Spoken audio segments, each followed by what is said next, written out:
Hi, I want to show you Desmos. I have several things that I want to show you here as we work through this.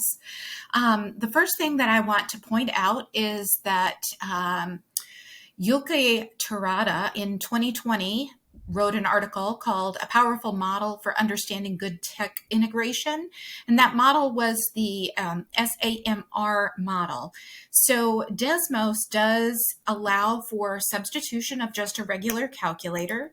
You can use your keyboard or the keyboard on the screen to make some arithmetic insertions into the calculator. You can also turn fractions into decimals or keep them as fractions.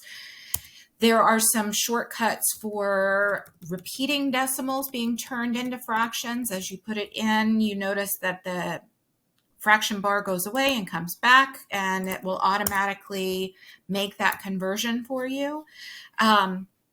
So there are other functions that are available in here. So it's a slightly larger version of the scientific calculator. There is also a graphing calculator that allows you to input table information, where you can create documents where you can create documents with tables, with points. So if you have points here, you can put them in and they will graph them for you. You can see where they are. They will label them if you'd like them to be labeled. It will allow you to do a regression formula to create a function rule that goes through. You can check your own work by graphing the equation that it comes up. You can compare graphs to see if you've done something correct or incorrect. More importantly, so that is one of the substitution situations.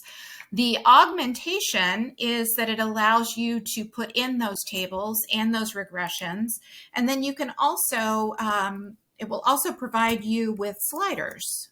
So if you want to show students how those slope and intercept things change, you can change your slope-intercept. Sorry, you can change your y-intercept. You can change your slope, and it will change the picture of the graph as you go through. And that's an augmentation situation. The modification that I see in Desmos is the teacher section of Desmos, which with the classroom activities. So here's an example of something that I did a little bit earlier. These are not real students. These are the names of my family that I put in, but I can see I open up a collaboration and inquiry space depending on what the activity is, and I can have my students here. I can make them anonymous so that no one knows. I can take snapshots of what they're doing while they're working. I can, at the end, see what they have done. So here was a game that was played by myself and my husband, but I can anonymize it. And the way that this game works is that somebody is asking questions and getting answers, and it's like Guess Who. It's a Guess Who game, but they have to connect with one another. So they choose a graph and then they start asking questions. It's a really good collaboration space and a good way for students to communicate. All of these activities in the teacher section are that. Finally, is redefinition. The redefinition, in my mind, is especially impressive when we talk about the Braille options that are available. I had a Braille student, who only used Braille to communicate. This allows me to put things into the Desmos calculator and immediately give it to her. It allows her from her end to put it in, and I can see it. And then Additionally, so here are the codes for the Braille examples. Additionally, there is a graph option where you can, let me move this, where you can hear the graph.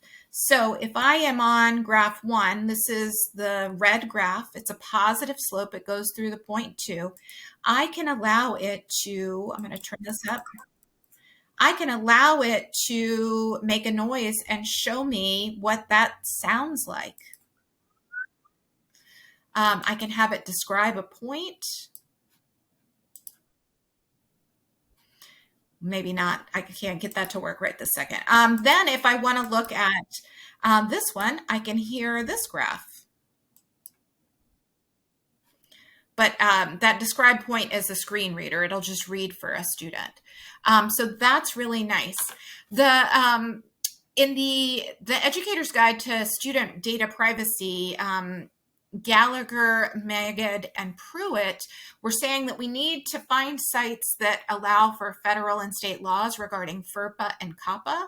So when you go to the privacy section of Desmos, they explicitly say that they are in compliance with COPPA and with FERPA. So I think that that is a pretty good situation. And I would highly recommend Desmos. Additionally, when you're looking at Desmos, it is on most state, on their websites, it is on most state tests. It is embedded in several national tests. So I haven't worked in a district where it hasn't been approved because of that. However, in one of the things that Gallagher, Magid, and Pruitt said is that the vendor needs to commit to only take the data from the students that for the purpose of providing services. In Jeremy O'Toole's article, though, he provided a link to something called Common Sense Privacy Program. And if you notice, if you go there and enter in Desmos, it actually has a warning, and it has a listing of why those warnings are there. It does say that data is not collected for third party, but it's unclear about everything else. Now, the one thing that I noticed was that this evaluation was done in September of 2023. Desmos changed their privacy policy very shortly before. I do not know if this is based on that August policy or if the policy was in the process. So I am confused about the timing of that. It seems very close. So this warning may be based on that new privacy. And I'm not really sure how to feel about that warning. So because it is very, very broadly used in schools and in math departments.